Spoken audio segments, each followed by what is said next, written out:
Welcome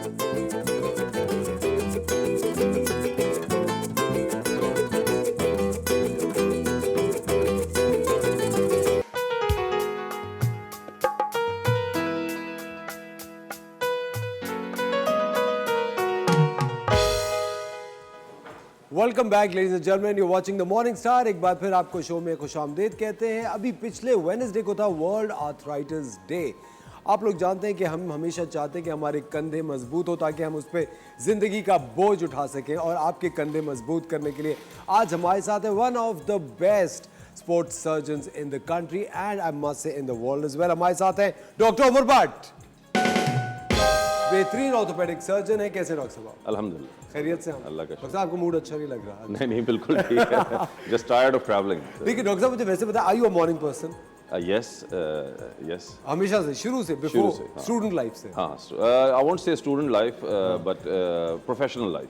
अच्छा doctor साहब, before we get on to our topic, मुझे आप वैसे ही बताएं, क्या एक प्रोफेशनल बनने के बाद जो बचपन होता है या बचपन में जो आपकी शख्सियत होती है, क्या वो बदलती है या वही इंसान वही रहता है?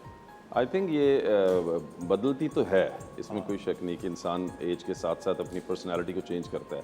लेकिन आपका जो बचपन के जो आपके दोस्त होते हैं, ख़ास तौर पे जिनके साथ आपने अपना बचपन गुजारा होता है, जब आप उनके साथ मिलते हैं तो दोबारा वही हरकतें करते हैं बचपन वाले। हाँ एग्जैक्टली। लेकिन डॉक्टर साहब, वो जो कहते हैं कि जब बड़े हो जाते हैं तो म्यूज़िक का टेस्ट बदल जाता है, क्यूजीन जो आपको पसंद होती है बड़े होकर वो चेंज हो जाती है, ऐसा होता है क्या?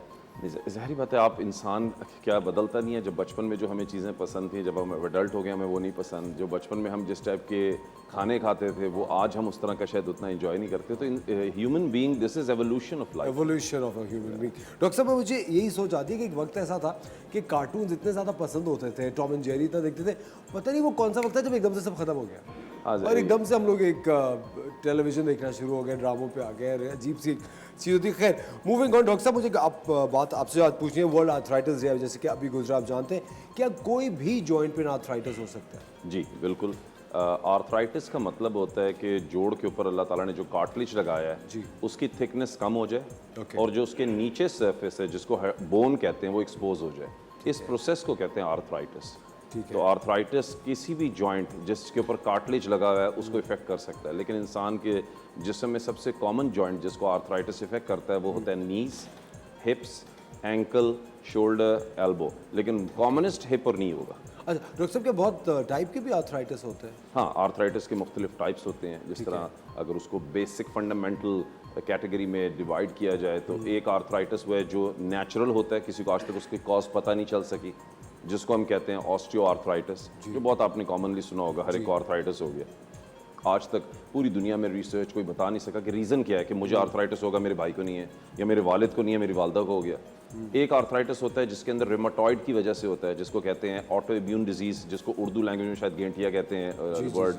उसके अंदर इंसान की बॉडी के अंदर कुछ ऐसे सेल्स होते हैं जो डैमेज करने लग जाते हैं कार्टिलेज को, वो है रिमाटॉइड आर्थराइटिस। एक है इन्फेक्शन की वजह से, किसी इंसान को बचपन में इन्फेक्शन हुई या एडल्ट में इन्फेक्शन हुई और इन्फेक्शन ने कार्टिलेज को खा गया, पोस्ट इन्फेक्शन आर्थराइटिस। और उसके अलावा और भी मल्टीपल कॉज, मतलब हड्डी टूटने की वजह से। रिएक्टिव आर्थराइटिस भी यही होता है? रिएक्टिव आर्थराइटिस भी ऑटो इम्यून की ही कॉज है कि जिसके अंदर वायरल इन्फेक्शन हुआ उसको रिएक्टिव आर्थराइटिस हो गया। या खास तौर पे जिस तरह पोस्ट ट्रॉमेटिक है हमारे मुल्क में जो बहुत कॉमन है कि एक इंसान की टांग टूटी, उसका ऑपरेशन गलत हुआ और वो गलत ऑपरेशन होने की वजह से वो हड्डी गलत जुड़ी और उसमें आर्थराइटिस हो गई। ओके डॉक्टर साहब, आर्थराइटिस को आइडेंटिफाई कैसे किया जाए? वो एक डॉक्टर ही कर सकता है, नॉर्मल इंसान भी कर सकता है? देखिए, बाहर डेवलप कंट्रीज़ के अंदर तो पेशेंट्स काफ़ी नॉलेजेबल होते हैं। उसकी मल्टीपल रीजंस है कि उनका हेल्थ केयर सिस्टम इतना स्ट्रॉन्ग है कि जो जीपीज़ हैं वो बता देते हैं। लेकिन कॉमन कॉज और सिम्टम्स क्या हैं ये मैं बता सकता हूँ कि कॉमन सिम्टम्स के अंदर पेशेंट को होगा पेन, वो रात में उठ के बोलेगा मुझे दर्द होता है, टॉयलेट जाने में उसको पेन होगा। सेकंड क्या होगा, उसकी मूवमेंट रिस्ट्रिक्टेड हो जाएगी कि एक इंसान अगर 4 किलोमीटर चलता है वो कहेगा मैं अब 1 किलोमीटर चल लेता हूँ। और आखिरी जो सबसे इंपॉर्टेंट चीज़ है स्टिफनेस, कि उसको लगेगा मेरा जोड़ सख्त हो रहा है। अगर एक इंसान नमाज पढ़ सकता है नॉर्मल सिचुएशन में, तो आर्थराइटिस के पेशेंट को नमाज पढ़ने में मुश्किल होगी, नीचे टॉयलेट बैठने में मुश्किल होगी। तो 3 common cause, pain, limited mobility and restriction in movement, these three things will cause. अच्छा डॉक्टर साहब, कुछ लोगों की बॉडी टाइप ऐसी होती है कि वो एब्डोमेन और लोअर एब्डोमेन पे बहुत ज़्यादा वेट होता है, हाँ। जिसकी वजह से उनको चलने में प्रॉब्लम होता है, उनके घुटने, आई थिंक उस वजह से लोग कहते हैं, जो एक जनरल पब्लिक जिस तरह बात करती है, घुटने घिस गए वजन की वजह से घुटने देखो, घिस गए। Interestingly I will tell you a story कि बहुत सारे मेरे पास ओवरवेट पेशेंट्स आते हैं जिनका नी में सिर्फ एक साइड पे आर्थराइटिस होता है। अच्छा। और उनका वज़न शायद इतना ज़्यादा है कि आप देख के परेशान हो जाओगे कि कैसे पॉसिबल है। तो दुनिया में 30% लोग ऐसे हैं कि नो मैटर उनका वज़न ज़्यादा है या उनका वज़न पतला है, उनका जोड़ का सिर्फ एक हिस्सा ख़राब होगा, उसको कहते हैं सिंगल कंपार्टमेंट आर्थराइटिस। लेकिन ऐसे बहुत सारे लोग हुए हैं जो बिल्कुल पतले हैं, स्लिम हैं, और उनका पूरा जोड़ ख़राब हो जाता है। तो आई डोंट थिंक सो कि age is the fundamental, weight is the fundamental cause of arthritis. It can be one of the factor but not the main cause. There are multiple cause. Doctor साहब, के skinny लोगों में भी arthritis हो सकता है? बिल्कुल, स्किनी लोगों में आर्थराइटिस हो सकती है। वो तो अब- हेरिडिटरी होगा? हाँ, हेरिडिटरी। तो अब इसी को मद्देनजर रखते हुए इंग्लैंड की एक सिटी ऑक्सफोर्ड है, उसने इस चीज़ को आइडेंटिफाई कर लिया था। और अब जिन लोगों के जोड़ का सिर्फ एक हिस्सा खराब हो, हम सिर्फ उसको ट्रीट करते हैं, ये नहीं कि पूरा नहीं। इसको कहते हैं uni knee replacement. I am the only surgeon in Pakistan who does that. Excellent. Doctor साहब, जितने भी स्पोर्ट्समैन होते हैं उनको बहुत ज़्यादा लेटर एज में जाके अपनी हड्डियों में, जोड़ों में बड़ा प्रॉब्लम हो जाती है, क्योंकि वो बड़ा उन्होंने अग्रेसिवली अपनी बॉडी यूज़ की होती है। क्या जब जो बच्चे स्टूडेंट लाइफ में स्पोर्ट्स के अंदर काफ़ी ज़्यादा होते हैं, can they develop arthritis as well? Again देखें, बहुत अब रोनाल्डो की एज कितनी होगी इस टाइम, 36 या 35, सारी ज़िंदगी से स्पोर्ट्स खेल रहा है, उसको आर्थराइटिस नहीं है। It are multiple reasons. अगर उनको स्पोर्ट्स के दौरान इंजरीज हुई हैं तो उनको ज़री बात है रिस्क है आर्थराइटिस का। लेकिन अगर उन्होंने पूरी ज़िंदगी स्पोर्ट्स खेलने के बाद अपने आप को बिल्कुल फिट रखा हुआ है तो बड़ा अनलाइकली है। इसलिए कि रिसर्च और एविडेंस ने शो किया कि जो लोग ज़्यादा फिजिकल फिटनेस कहते हैं उनमें आर्थराइटिस का रिस्क कम होता है, ज़्यादा नहीं होता। एक्सरसाइज करने वाले इंसान में आर्थराइटिस का रिस्क कम होगा। जैसे शाहीन अफरीदी को भी प्रॉब्लम हुई थी, यानी हाँ, वो तो इंजरी हुई उसकी ड्यूरिंग स्पोर्ट्स प्ले करते हुए, वो जो गेम खेल रहा था तो उसको इंजरी हुई, लेकिन he is on the recovery phase now. Doctor साहब, आर्थराइटिस की कोई एक ऐसी स्टेज होती है कि वो पॉइंट ऑफ नो रिटर्न हो, जब आप कहते हाँ, हैं मतलब अनफॉर्चुनेटली जब आर्थराइटिस ग्रेड 4 में चला जाए, आर्थराइटिस के 4 ग्रेड्स होते हैं, ग्रेड 1, 2, 3 एंड 4। तो ग्रेड 1 में माइल्ड कार्टिलेज ख़राब होगा, ग्रेड 2 में 30% तक थिकनेस ऑफ कार्टिलेज घिस जाएगी, और ग्रेड 4 में पूरा कार्टिलेज घिस जाएगा। जब ग्रेड 4 तक आप आ जाते हैं, फिर बड़ा अनलाइकली है कि वो पेशेंट बगैर किसी इंटरवेंशन के ठीक होगा in the form of either surgery और आइदर समथिंग एल्स। अच्छा डॉक्टर साहब, वो जो बहुत सारी खवातीन हैं वो ये सोचती हैं कि अगर हम लाइपोसक्शन करा लेते हैं और सारा जो वेट है उसको हम लाइपोसक्शन के थ्रू निकाल देंगे तो हमारे नीज़ बेहतर काम करेंगे, कि इसमें कोई सच्चाई है? देखिए, वेट लॉस करना तो वैसे भी उनके लिए बेनिफिशियल है, लेकिन इसमें कोई शक नहीं कि जब पेशेंट अपना वेट लॉस करता है तो उसके नी के ऊपर वो जो प्रेशर है वेट का वो कम होता है, जिससे उनकी पेन में फ़र्क पड़ता है। और मैं अपने सारे पेशेंट्स को ये कहता हूँ कि अगर आपका, मैं एक नी में सर्जरी कर रहा हूँ, पाकिस्तान में कॉन्सेप्ट और बाकी दुनिया में बड़ा कॉमन है, खासतौर पे हमारे एशियन कम्युनिटी में, कि जब दोनों घुटने ख़राब हैं तो एक साथ सर्जरी करते हैं, हालांकि अमेरिका, यूएसए, कनाडा में नहीं किया जाता। तो मैं पेशेंट को कहता हूँ मैं आपका एक नी का रिप्लेसमेंट करूँगा, पेशेंट को 80% इंप्रूवमेंट होती है पेन अदर साइड पे भी, और मैं कहता हूँ अब आपने अपना वेट लॉस करना है, जब आप 6-8 महीने में वेट लॉस करके आएंगी फिर मैं दूसरी नहीं करूँगा। इस तरह पेशेंट के पास एक चैलेंज भी आ जाता है कि हाँ, डॉक्टर साहब को मैंने प्रॉमिस किया था मैं अपना वेट लूज़ करूँगा। और इसमें कोई शक नहीं कि जब पेशेंट वेट लूज़ करके आता है वो खुद कहते हैं कि मेरा 70 to 80% पेन में आराम आया, वेट लॉस से सिर्फ। वेट लॉस से सिर्फ।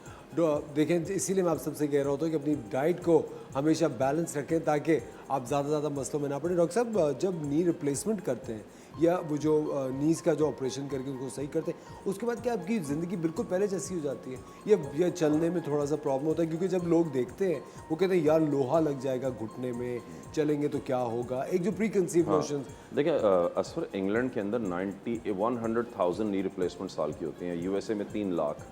वो कंट्री हमसे बहुत ज़्यादा पढ़ी लिखी है, उनका मोरल और एथिकल वैल्यूज़ हमसे बहुत ज़्यादा हैं, और ये वो ज़्यादातर सर्जरीज फ्री ऑफ कॉस्ट करते हैं अपने पेशेंट्स की। तो जब उस मुल्क के अंदर वो अपने मरीज़ों में इतने हाई वॉल्यूम में नी रिप्लेसमेंट कर रहे हैं और उसका ट्रैक रिकॉर्ड पिछले 50 साल से बहुत अच्छा है, it means it is justified. तो इसमें कोई शक नहीं कि knee replacement has got its complication, इसमें कोई शक नहीं। लेकिन at the same time if surgeon is well trained, he knows what he is doing and he's got a good track record, the results are amazing. 98% patient completely successful होता है। I wish मेरे वो patient साथ आते जो हमारा plan था, जो योगा भी कर रहे तो होते हम लोग आगे कर हाँ, लेंगे वो he's gone abroad, but लेकिन इस तरह के बहुत सारे और पेशेंट्स हैं और सक्सेसफुल स्टोरीज हैं जो हमारे घर में अपनी वालदें और फुप्पो और खाला हैं जिनकी हमने सर्जरी की हुई है और कराई हुई है, they are living a very comfortable life. अब देखो ना, एक बंदे की एज है 50 और वो सिवियर आर्थराइटिस में, और मैं उसको ये बात बोलूँ कि मैं नी रिप्लेसमेंट के बाद उम्मीद करता हूँ कि 20 साल you will live a very comfortable life.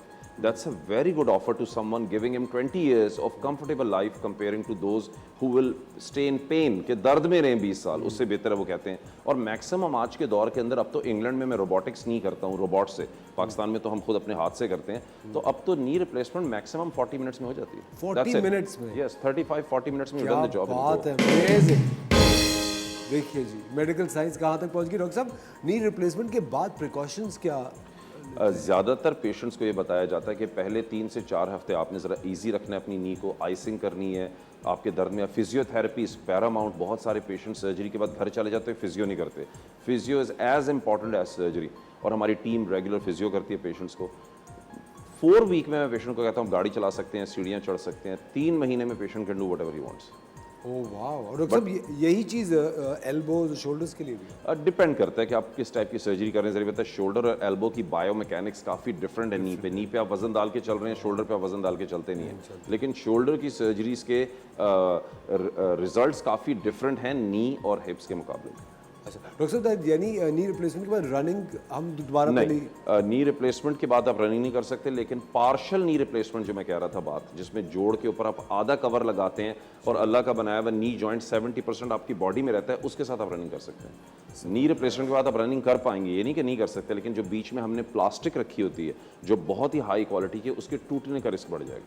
टूटने का रिस्क बढ़ जाता है। ज़बरदस्त ख़वातीन, क्या कुदरत है अल्लाह ताला की कि ऑफ कोर्स मैं कभी भी इस बारे में सोच रहा था, मैं ये सोच रहा कि जो डॉक्टर साहब, जो मेडिकल साइंस भी है, इवन दैट एक ड्राइव तो वहीं से हुई हुई है ना, अल्लाह ताला की चीज़ बनी हुई देख के। लेकिन आप इस बात पे हैरान होंगे कि हम 0.0001% भी क्लोज नहीं है अल्लाह की बनाई हुई चीज़ से, अभी भी उसके करीब नहीं आ सके। इतनी परफेक्शन है अल्लाह की बनाई हुई चीज़। डॉक्टर साहब, को डाइट में ऐसा क्या रखें कि हमारी जो हम इस तरह की हड्डियों की बीमारियों से बेहतर रहें? असो देखें, ये एक ऐसा क्वेश्चन है जो हम सब अपने आपसे हमेशा पूछते हैं। मेरी नज़र में मैं हर एक को बोलता हूँ कम खाओ, बस यही है डाइट। कम खाओ। क्या बात है, और ये कितनी इम्पोर्टेंट बात है, कम खाएं और ज़्यादा जिए। और ये हम डॉक्टर साहब शुरू से बचपन से सुनते हुए आ रहे हैं, कम खाओ और ज़्यादा जियो। डॉक्टर उमर भट्ट एक बेहतरीन ऑर्थोपेडिक सर्जन है। इनका इंस्टाग्राम हैंडल इस वक्त आपकी स्क्रीन पे आ रहा है, इनको फॉलो करें। जस्ट फॉलो हिज लाइफस्टाइल, एक एक्स्ट्रावेगेंट लाइफस्टाइल, और बहुत ही शानदार डॉक्टर है, मेरे पर्सनल डॉक्टर है। डॉक्टर साहब, बहुत बहुत शुक्रिया, thank you so much for joining us. ख़वातीन और हज़रात, हम लेते एक छोटा सा ब्रेक, कहीं में जाएगा, मिलता है आपसे ब्रेक के बाद।